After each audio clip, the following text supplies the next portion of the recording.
Again, Beth, thanks for that introduction. Thanks again to all of you for being here for Hacking Education.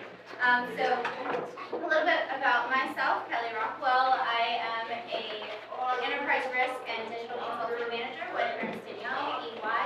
I'm actually an outsider, so I'm based out of DC. And additionally, I'm in the Army Reserve with a focus on economic development. So now we're going to go over to Oscar, and we'll go down the line for introductions. You know who's telling you all of the things that you're here to listen to. Hi, good morning, everyone. My name is Dr. Oscar Renegade. I'm the technology officer here for Austin ISD. I've been in education for about 20 years. Started out as a high school algebra teacher. But a lot of my background is in business and operations. I have an MBA from ICU. I've worked in several departments within the school district.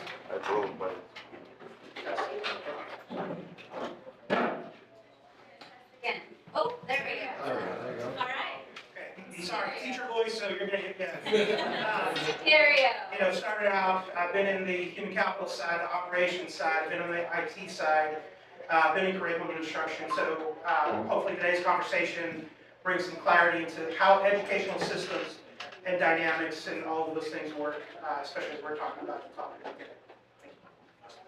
What's going on, everybody? My name is Ron Roberts. I'm VP of School Partnerships at AlphaSchool. My background is at the intersection of civics, culture, and technology. I got my start early in Los Angeles working on Skid Row at the Human Rescue Mission. I was a board member when I was like 12 years old, doing community service work. Parlayed that into working in entertainment under Scooter Braun. I was like 18 years old for his youth activism fellowship.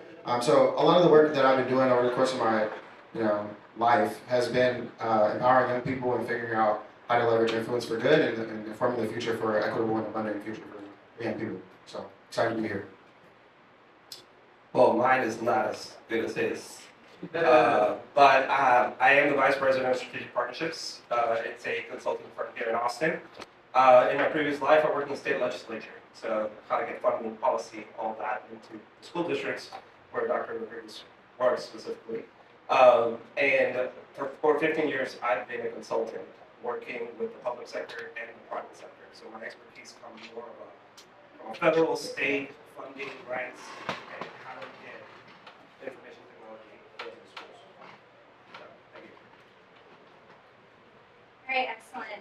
So for a century, education has been limited by the ratio of 1 teacher, 30 students, sometimes even more. So Gen AI was, as you know, or may not know, so is really breaking that bottleneck, right? And so we're moving from an era of scarcity to one of abundance. This is more than just a new tool, and we now have an opportunity to redefine the baseline for education. The essential choice is no longer yes or no to AI or not, but rather, do we do this chaotically, or do we integrate seamlessly? This panel is going here to explore how we can stop fighting the future and start engineering a renaissance where technology handles the data and infrastructure, freeing up the teachers to handle the humanity of education. We're going to focus on a path to a safe, scalable, and equitable AI integration into the school districts in Austin and beyond. So to start, let's go down the panel and just set our baseline here of discussing the purpose of school.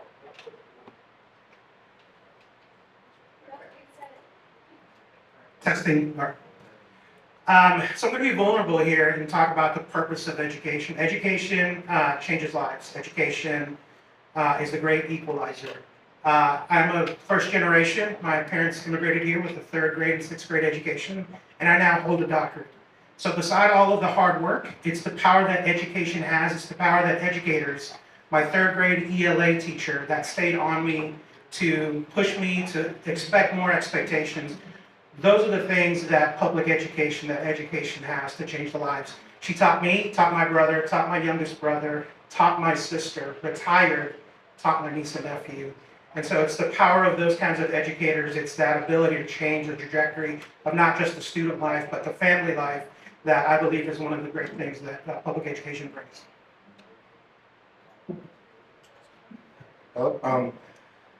The purpose of school. So, as we know, school is like a training ground for life, right? We all have our early experiences with breakups and social issues and all of it. It just prepares you for life.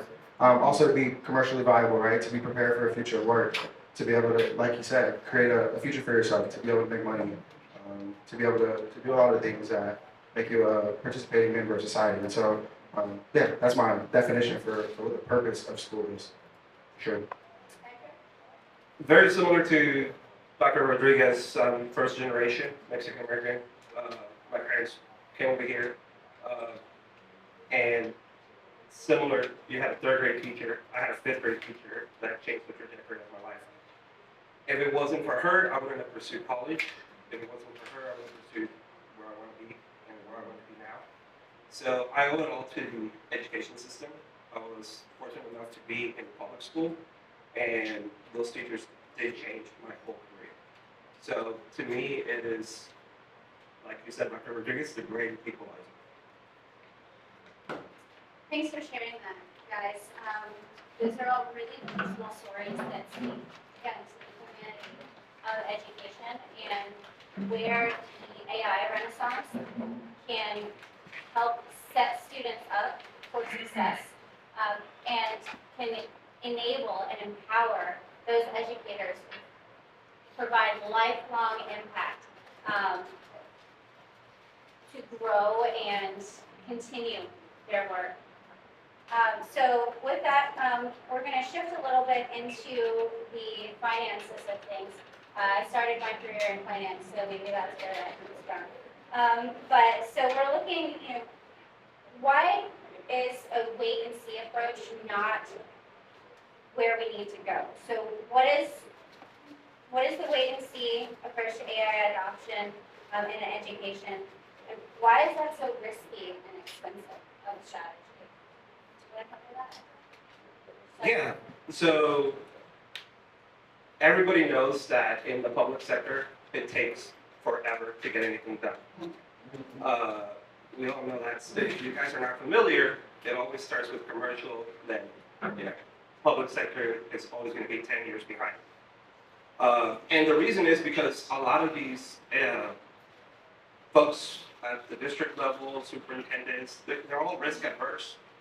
They don't want to take the risk. If something goes wrong, they're ultimately responsible, and they don't want to lose their jobs.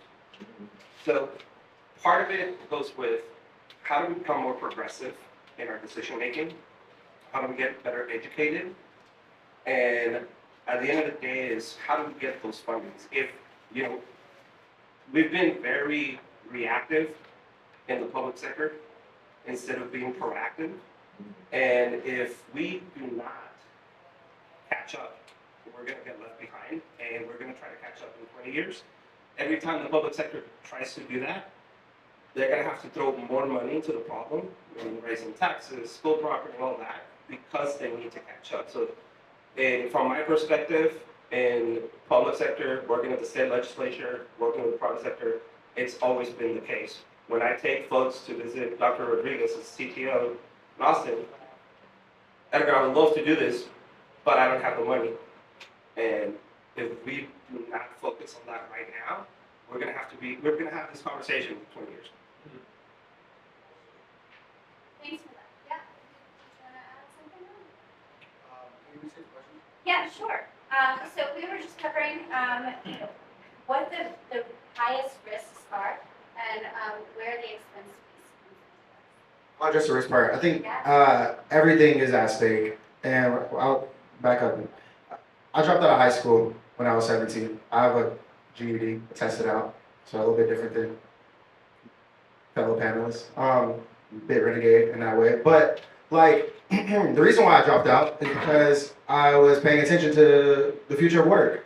I was looking at LinkedIn and I was like, oh, you need 2 or 3 years of experience for an entry-level job position. How am I going to do that if I go to college? And how does that work, right? And I was already seeing that it was getting really, really competitive, and that hiring whatever like corporations.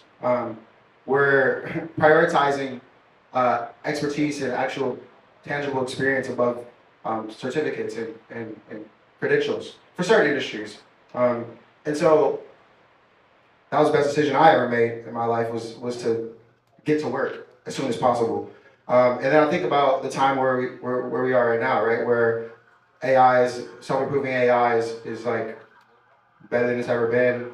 By the time our 10-year-old kids, 12-year-old, 15-year-old kids get into the workforce, we can't even fathom what these roles are going to be, right? And so if we can't even think about, it's not technical skills that we can give them to be able to be prepared for the future of work, then the environment that we have to create for them is fundamentally just making sure that they have all the humanistic things, the soft skills, the raw material to be able to participate.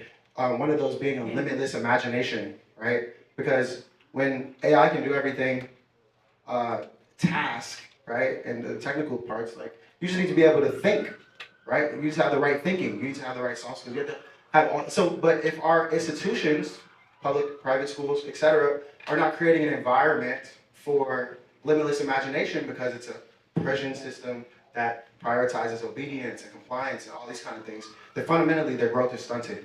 And so everything is at stake, everything is at risk when the container is not conducive for where the future is actually going. And that's really my perspective on that. Yeah, so I'll speak for the institution.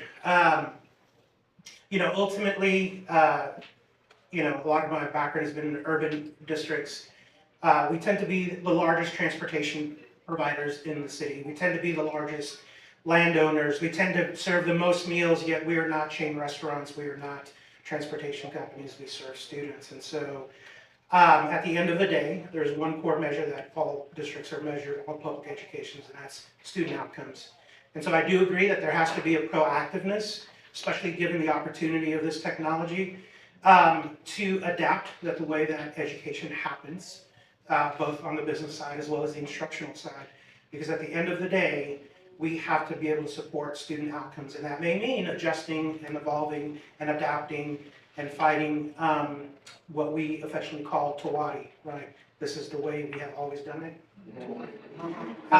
Which, is hard, but I think that's where the humanistic aspect, and that's where I think leadership has to be part of this piece to lead that evolution, that adaptation within the institutional components, because organizations, especially large organizations, Dallas ISD was 20,000 staff, Austin ISD is 10,000 staff. To lead change of that magnitude requires leadership and seeing the future. So I do really appreciate those points. Thank you. Excellent, thank you. And so, if you are an Austin local, you may have heard simple, standard, and secure. And so that is the multifaceted approach to disruptive innovation that using AI and innovation is moving us towards, right? And that is the foundation of everything that Austin ISD and, as expected, the other ISDs are looking towards as well, right? So sustainable education systems. And so we've already touched on resources, and thanks for leading us into the next question here. So we've got AI, AI creating abundance in education. But how do we make sure that that abundance doesn't widen the gap between the well-funded districts and those already struggling with resources and digital infrastructure? Edgar, did you want to take that one? Yeah, so when it comes to equity, you need to define AI. What is it for you? Is it a luxury tool? Or are you going to make it a core educational infrastructure? Once you decide that, then you can start moving forward to the state and the district. We need to prioritize broadband access, connectivity, right? Then how do you secure student data? That is one of the most problematic things when it comes to data, personal data. And then it comes to the training. How do you train all the teachers across all the districts so they all have the same, right? Once you get to those decisions, the public sector and the state legislature and districts Once they figure that out, then it comes to the policy, okay? They did a fairly good job when it comes to one-on-one devices for the most part. The broadband access has been increased tremendously. We actually funded close to $1 billion in last mile for this fiscal year. Once you have all of that, then it comes to the policy. It comes to the trust and setting those parameters for the students on how do you secure that data. I think by doing that, the state can narrow that gap when it comes to school districts. So hopefully they take that into consideration, and I'm pretty certain that the next biennium in the Texas legislature, we meet every 2 years. We'll be meeting in January 2027 is when it starts. AI, I was fortunate enough to participate in the ethics AI bill during last session. So we're hoping that the next year we have a similar bill that can help public education. Yeah, so I definitely agree about understanding the full sort of pathway from, instruction in the classroom to where our students live. And I think that's where I appreciate the partnership. School districts cannot solve all the problems in and of themselves. We exist in the broader fabric of society, but school districts are not ISPs, nor should we, right? That is not our skill set. And I think that's where, from a larger perspective, pushing for data standards, pushing for interoperability, those things that are required to be able to facilitate teaching and learning in our classrooms without being the experts in a lot of those fields, and looking at an ecosystem perspective. So I appreciate the support. We've been working with the Travis County Office of Broadband and Digital Equity to build out a systemic, sustainable ecosystem approach to supporting our students. Because at the end of the day, again, campus districts are not technology firms. The external pressures on public education, from a funding perspective, I don't know from your local context, but here in Texas, it's been a little tough here in the last couple of years, and so we've had to adapt and really focus on what are our core competencies. I've had leadership meetings where I've told my team very clearly, do not come to me and ask for a database manager or some other technical position when we don't have enough teachers, we don't have enough strong instructional coaches, when we don't have enough counselors. And so definitely getting support from a broader perspective, understanding where nonprofits, NGOs, for-profits fit in that broader ecosystem to support the educational outcomes, I think is going to be an important conversation, especially with this sort of focus on AI, on how those initiatives become ingrained. I agree, it isn't a tool, it is just the way that things get done in public education, as well as that external support, making sure that we have a full system that supports the outcomes of all of our students. I was going to say, I think we need a unified perspective, firstly, before we start to even think about the details. And what I mean by that is everyone has to agree that the AI fundamentally is better at administering gen ed classes than a teacher is at this point in time. That's the foundation. If that's not the first point of agreement, then we don't have anything. We don't have a starting point, right? So everything offshoots from there, like broadband, policy, funding. Because if at the top you're having a conversation and you fundamentally don't understand that the role of the teacher has evolved and should evolve, just because of where we are, then what do you do from there, right? Because then we're going to be facing the wrong type of problem. I'll give you an example. I was consulting for a public school district here in Texas, and they were focused on 50 years. I was like, you can't even think in times of 50. Why are we starting at 50 years? We have to. They're like, oh, we want to participate in AI. What? What does that even mean? First of all, yeah. Can we agree that yes, a teacher needs to focus on the soft skills, the coaching elements, and that's why at AlphaSchool we have something called a guide, right? We outsource all of our gen ed classes to to the AI because they can do a better job at reading the data, seeing where the holes are in the kids' education and filling those gaps and meeting them where they are. The alternative, which has been true since forever, is that the teacher just teaches to the median of the class, right? So you have some people who are advanced in, say, 6th grade English, and some people who are in 3rd grade English, right? But this is a 4th grade class. Well, let's say this is a 4th grade class. Some people are at 6th grade level, some people are at 3rd grade level, some people are at grade level, but the teacher is going to teach at grade level. You lose people in wherever they are. Like it's just like if you're too advanced, you tune out. If you're not up to speed, then you tune out. And then this is the necessity for after school, tutoring and stuff in the first place, or extra, support, right? And yeah, so I think that's just the baseline thing to first of all have in place. Sorry, at the risk is not vague, but I definitely agree that there's a place for AI. I think, understanding what goes on in educational classrooms, teachers do need support. I think that's where AI can be supportive and differentiated. I think when we look at teachers or educators, you got to look at the teacher pipeline. You got to look at the fact that folks are not majoring in. How many educational majors here? Please raise your hand. Right. We have one. Right. So when you think about the teacher pipeline, when you think about the entry points, the skill sets, I didn't major in education. I was a business major, but it's the entry point and the supports.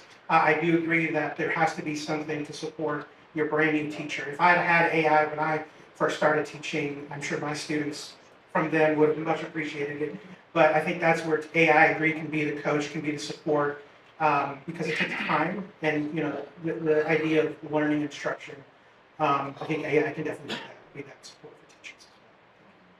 Yeah, so what I'm hearing from both of you, from all of you, right, is that we have the foundation that we can build to have a standardized approach utilizing AI, but our teachers are where that specialty skill comes in and where that human touch, the actual guidance of the students who are here or the students who are here, we can differentiate and bring together that equity.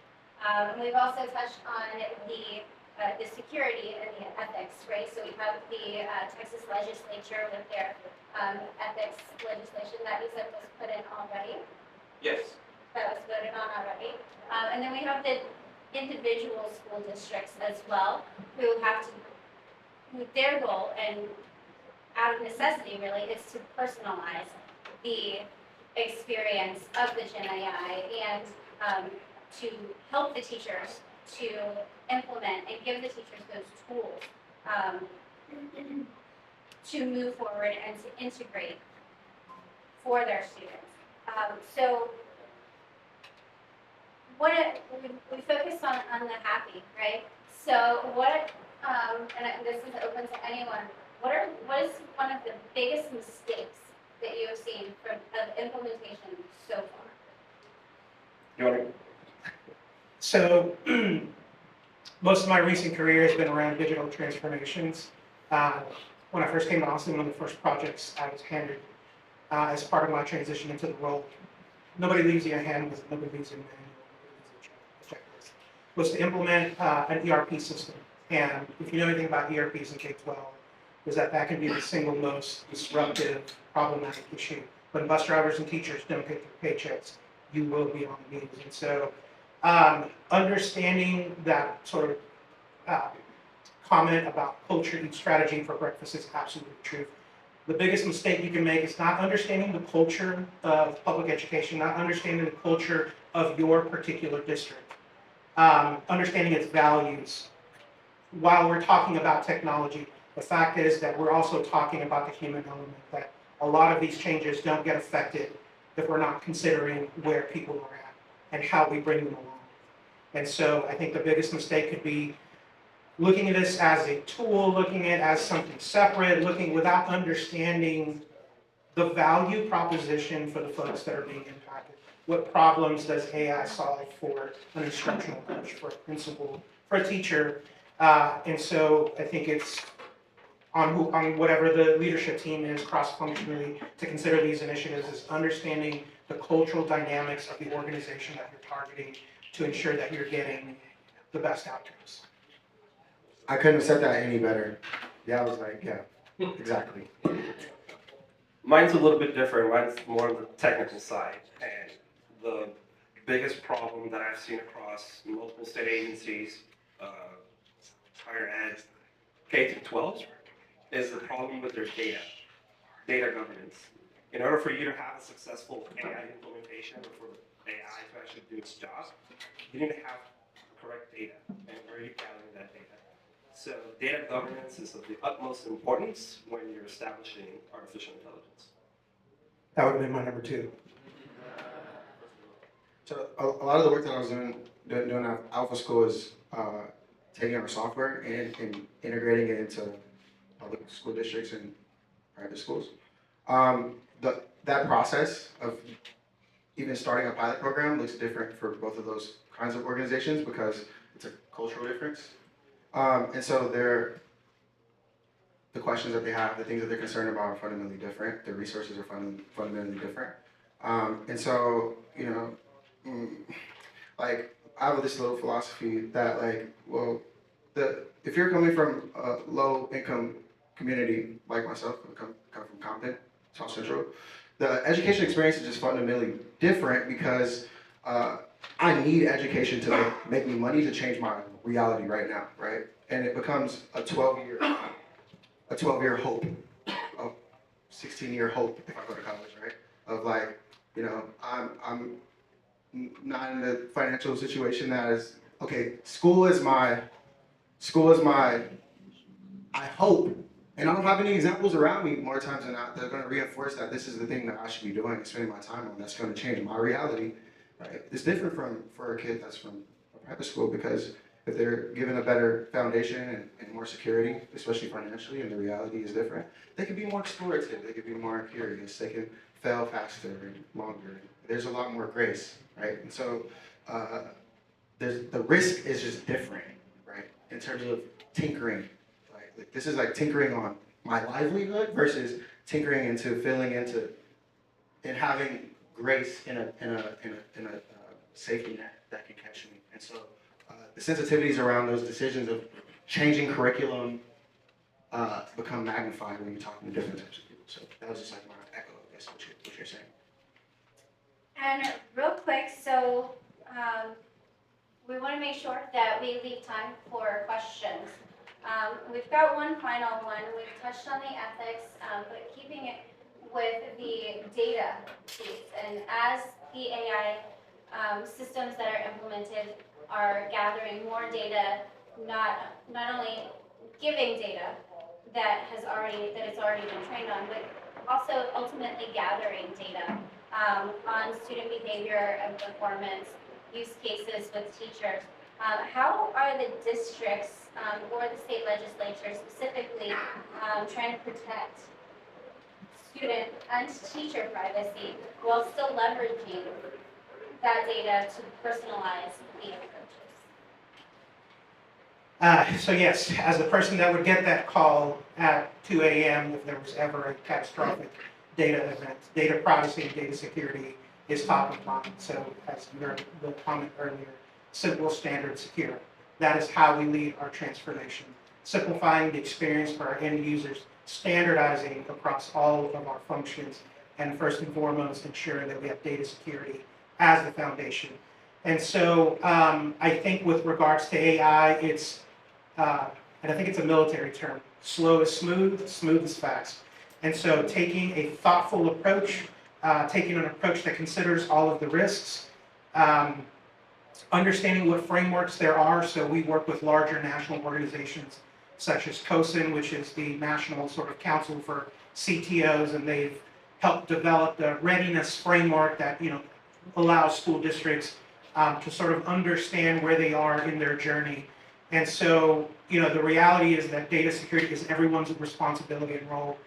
And so I think we've done, from our context, is look at our ecosystem. We've looked at systems that allow us to do what we call walled gardens that ensure data privacy first and foremost. I think the education and the culture piece, right? We are, as part of our responsible use policy, always educating teachers about, please don't put student data in your ChatGPT. Please don't, right? And so, but we also understand that the demands on them, and so we've given them that safer alternative. We've guided them, we've provided them resources to move them in that direction, because that is first and foremost one of the major responsibilities of any district, is protecting the privacy and security of all of our stakeholders' data. To echo what Dr. Rivera was saying, we're fortunate here in the state of Texas that we are standing a cyber command. It's going to be the largest cybersecurity agency in the country, really. And their primary focus is to help secure those districts that have one CIO or one technology director. They don't have a chief information security officer. Is to help teach and help secure that data. There's a couple of things. When it comes to student data and HIPAA, healthcare, that is the most protected data. If something were to happen, you would be, Dr. Rodriguez would be in the news, it would be very bad. So security data is extremely important. And at the state level, there's going to be a couple of bills to reinforce that next legislative session. And along with Cyber Command, I think it'll help augment how to secure data. We also have a couple of regional security operations centers in South Texas. There's one in San Angelo, and there's one in, I forget where the one is. But those also help augment the less fortunate, the folks that don't have the school districts, the state agencies that are really small. They help them get their security in place. So hopefully, moving forward, there's, it used to be construction and transportation used to take most of the funding at the state level and Medicaid and Medicare. Now we've seen a lot of money being thrown into the information technology. So hopefully next year in the state, they do the same. Very excellent. So again, we want to make sure that we open up the panel for questions from the audience. So now's the time. Oh, we've got one back there. I've got a few for you guys, but I won't go the whole time. Hold So, on, we've got a mic for you. thanks. I'm already starting to lose my voice for South by Southern Side. I have not been in the education system for a long time. And, fortunately, I got to see kind of the boom of social media. I mean, I remember being a kid and waiting for dial-up. Like, it's amazing how quickly things have changed. How young and how early are students, kids, starting to play with AI? And then, what are they doing with it? Right? What are the exciting things they're doing with it? What are the scary things that they're doing from your perspectives? So, great question. Again, because of the data privacy, data security, we work with partners that follow a lot of the HOPA, SIPA regulations, and so the age requirements. And so at this point, for our district, we have one pilot in our secondary campus, and that pilot is actually not with generative, but with another tool. And so recently, because of all things financial, we consolidated all of our technology systems over to Google. So our district is a Google workspace. We have all the productivity tools. We use Meet instead of Teams. And so we're piloting the use of Notebook LM. And so that tool allows students to upload their information, documents and such, and then do things like mind maps, study cards, those things that from a tool set perspective will help them with their journey. But I think this is one of those situations where from our district lens, we've bifurcated our AI strategy. No one's going to argue with me if I can automate the work of, let's say, a data analyst. I don't have to ask for permission on that. But anything that touches students, anything that has any tangent to what happens in our classroom, that is a measure 3 times cut once situation. So that is where the bifurcation of that strategy allows us to have some momentum, because there is no stopping this, there is no keeping it, but it allows us to be very intentional about how we roll out this, get lessons learned, so that maybe once we get to a point where students are being effective, then we can scale that and standardize that as an experience across all of our campuses. I was going to answer real quick. So when people use the word AI, it's such an umbrella term, right? There's like generative AI, you have like everyday ChatGPT, and I'll just talk about the use case at AlphaSchool that we're seeing. The way that we use AI is that essentially kids take a math test, you know, standardized test. When you get the math test scores back, you usually get like 2 pages, or 2 or 3 pages. There's so much more metadata that is available from testing to see where your holes are in your knowledge, and just basically take that, feed it into AI to see exactly where your foundational knowledge gaps are, and then administer curriculum according to that. And so the experience is not a chatbot. It's not even, the student isn't even interfacing with AI. We're just leveraging AI to be specifically meeting the student where they are. And so I think that is a really responsible use case. I don't endorse like using ChatGPT for curriculum and all those kind of different things inside or outside of the classroom. I think that, you know, like, great way for cheating and atrophying your brain and critical thinking skills and so on and so forth. So that's what I'm seeing. That's for sure. Yeah. I think No, I can't speak about students that don't have students, but I do lead a research team at Strategic Partnerships. And one of the things when we started implementing AI into our utilization, one of the first things that I was seeing is that the research analyst wasn't analyzing the research. I was just getting pure ChatGPT responses. So that became a problem. And when we have clients that are paying us a lot of money to do research projects, we want to make sure that we are analyzing. So one of the things that we've implemented is AI is a tool, and you still have to do your analyzing yourself. So if you can utilize AI as a tool to augment whatever you're going to do, that's just how we're using it. And I feel like it applies to schools as well. I don't have students, but I do have children. And my daughter recently had to make a meme on the cellular structure, what the different pieces. So everyone knows the mitochondria is the powerhouse of the cell, right? And but the tool that she was using to create the meme uses AI in the background. So it's not only the big, dangerous, sometimes scary things that we're trying to regulate, but we have to also understand that we have to meet the children where they are. And AI in education is no longer optional. And I thought it was a really great way for the students, for the teachers to connect the curriculum with the students and meet them where they are. Next question. We have a few.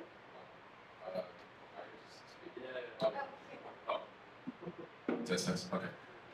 So as most of us know, the sort of parental involvement in education is a major factor in increasing the likelihood of favorable outcomes for students.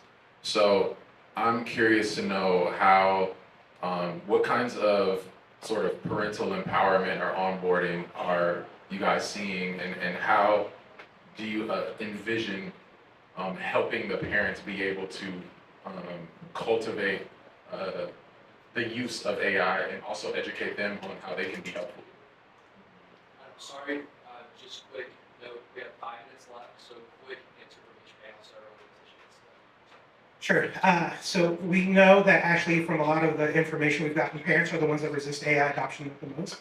So we've created an AI council that our parental involvement is designed to build parent education around AI and responsible use, because when we're talking about technology, it's also responsible use, data privacy, data citizenship. So we're folding all of that into a parental education initiative that teaches parents about all the things in technology.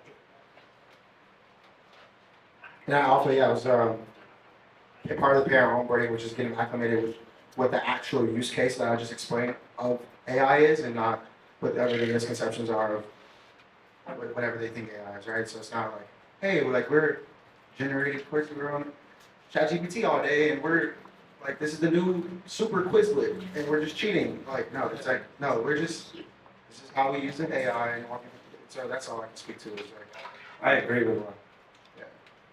Thank you for that last question. That last answer. Excellent. So, yeah, again, the baseline that we're looking at here is we are at a technology renaissance, but the foundation here is keeping it simple, standard, and secure. I think everyone's going to be around after the panel, at least for a little while. If you're not rolling right into another panel, we can meet in the hallway. And I know we didn't get a chance to get to everyone's questions. So thank you for having so many questions.